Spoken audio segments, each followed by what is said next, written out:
ફોકસમાં ગૌરાંગજી રહેશે એ છે Paytm. પેટીએમના numbers બધા જ ફ્રન્ટ પર નંબર્સ સારા છે, કારણ કે ઇનફેક્ટ કંપની 208 કરોડની ખોટ હતી, ત્યાંથી નેટ પ્રોફિટ કંપનીને 225 કરોડનો થયો છે, એક નફામાં આવી છે. આવક વધારો છે, એબિટા લોસ પણ હવે પ્રોફિટમાં આપણને બતાવી રહ્યો છે, એબિટા ખોટની સામે જે નફો છે.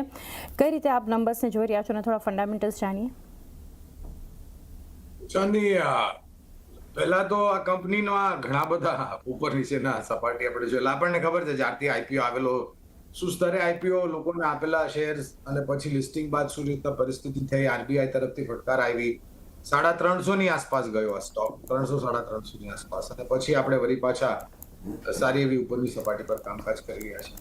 આમના પ્લેટફોર્મનો ઉપયોગ જે છે દિવસે દિવસે, અઠવાડિયે મહિને દર મહિને ઘણા બધા ઉપભોક્તાઓ આ પ્લેટફોર્મનો ઉપયોગ કરે છે. ખાલી એક જ થોડી નકારાત્મક પરિસ્થિતિ છે, આરબીઆઈ તરફથી કોઈ જાતની ફટકાર ચાંદની અથવા તો કોઈ જાતના નિયમોમાં અને નીતિઓમાં બદલાવ, ખાલી એક જ ડર છે. એઝ અ ડિસ્ક્લોઝર, પાયાના માટે પેટીએમમાં ખરીદારીની ભલામણ છે.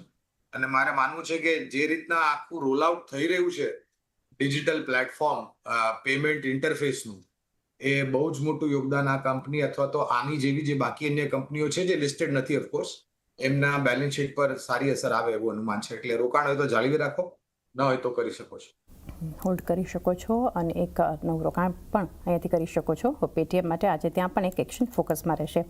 Sawmill, private